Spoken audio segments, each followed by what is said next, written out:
એક ગામમાં ટીડો હોય. ટીડો એ ગામમાં ડોક્ટર ન હોય, એ ટીડો ડોક્ટર હોય. ગામે નક્કી કર્યું આ ડોક્ટર, અને ટીડા પાસે એક જ દવા હોય, ફાંકી. ટીડાને ખબર ન હોય આ ફાંકી હેની છે, ટીડાને એટલી ખબર હોય આ ફાંકી આપો એટલે બધું ઓકે. લેવા વાળાને એ નથી ખબર કે આ ફાંકી શેની છે, કાંઈ નહીં, ફાંકી ઝાડાની છે ને. ઝાડાની ફાંકી પેટમાં નાખો એટલે પેટ સાફ થઈ જાય, એટલે બધું રેડી થઈ જાય. પેટ સાફ થઈ જાય એટલે તમામ રોગ આમ તો બધું ઓકે થઈ જાય, બરાબર. હવે એ ટીડો ફાંકી આપે ને મટી જાય, આવી માનસિકતા ગામની અંદર સેટ થઈ. કોઈક ટીડા પાસે આવે ને એમ કે તાવ આવ્યો, લે ફાંકી લઈ લેજે 1 એટલે ઓકે, મલેરિયા 2, ટાઇફોઇડ 4, રોગ પ્રમાણે ફાંકી આપી દે.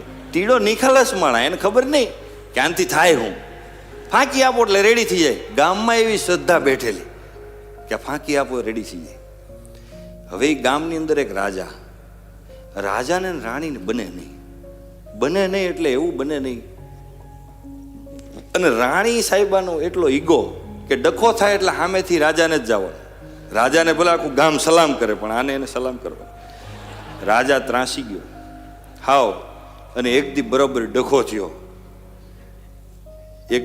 થયો. અને મૂંઝાયેલા બેઠા હતા, એમાં પ્રધાન આવ્યા કે રાજાજી તમે શું મૂંઝાયેલા છો?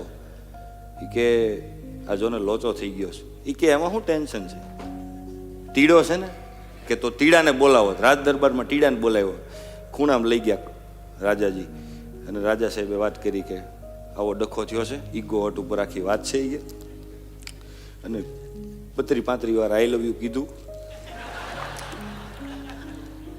ભેગું થાય એમ છે નહીં, કેસ ફેલ છે,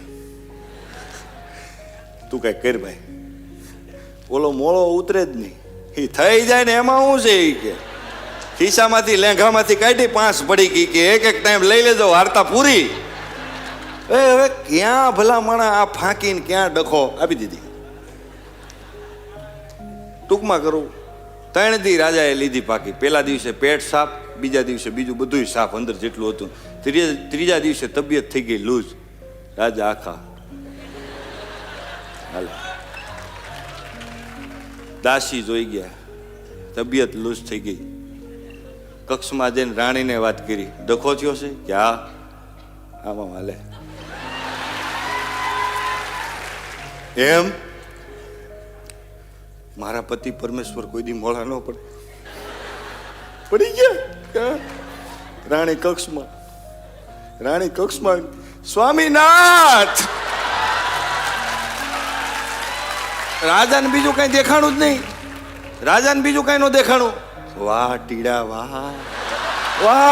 વાહ. 5 દીના કોર્સમાં 3 દિવસમાં ઓકે. વાહ મારો દીકરો, વાહ કઈ ઘટે નહીં. ટીડાને બોલાવીને રાજમાં સન્માન કર્યું. માણાનો સમય હાલે ને તો ભાઈ અહીંથી પૂરું નથી થતું. આનાથી આગળ વાત વધી. 6 મહિના પછી એક સૈન્ય એ ગામની અંદર ચડાઈ કરવા માટે આવ્યું. 50,000નું સૈન્ય, બરાબર.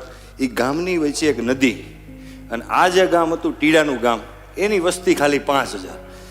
રાજા પાસે આવીને કોકે કીધું કે આપણા ગામ ઉપર એક રાજાનું સૈન્ય ચડાઈ કરવા માટે ઓલરેડી આવી ગયેલું છે. એ ચડાઈ કરે ને એટલી જ વાર છે, બરાબર. આપણું રાજા નહીં રહે અને ગામે નહીં રહે. રાજા તો નશામાં હતો કે બોલાવો ટીડાને. પણ હું છે પ્રધાન કેમ ટીડો તમને આપ્યો, પણ એનો મતલબ એવો નથી બધી જગ્યાએ હાલે. અઘરો કેસ જો સોલ્વ થઈ ગયો હોય તો ગમે થાય.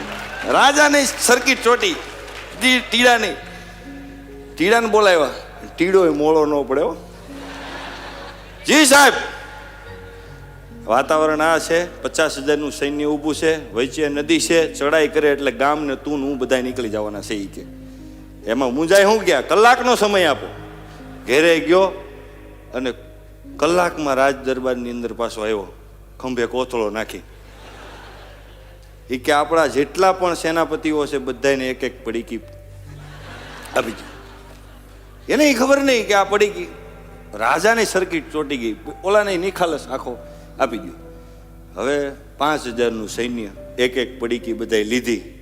હવે વાતાવરણ ઊભું એવું થયું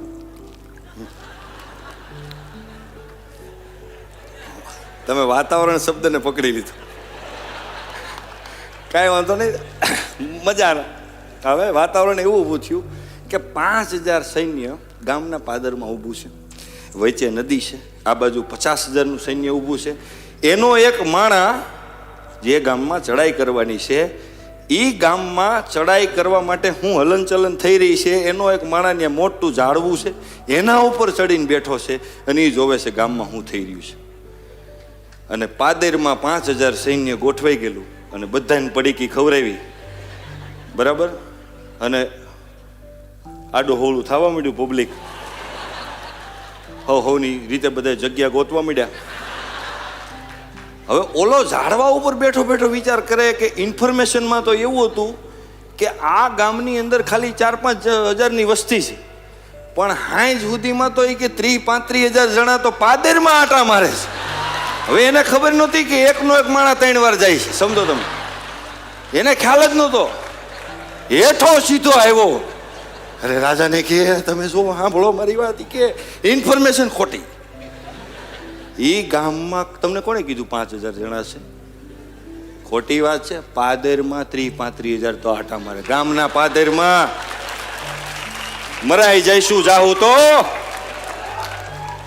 કે એવું છે. અરે હું ઝાડવે ચડીને જોઉં છું, તમે ત્યાં હેઠે ઊભા છો, તમને શું ખબર હોય? પાકું પાકું. એ કે તો વળો પાછા. 50,000નું સૈન્ય 5000ના સૈન્યની સામે વળી ગયું. રાજાને કાને સમાચાર આપ્યા કે સૈન્ય પાછું વળી ગયું. વાહ ટીડો, વાહ ટીડો. એટલે માણાનું હાલી જાય ને તો પછી અવળે આંટે હાલે. હાલે ત્યારે અવળે આંટે હાલે ભલા મણા. અને નો હાલે ને તમે ગમે એટલા આંટા મારો, નો હાલે. સલમાન ખાનના એક પિતાશ્રી જ હોય.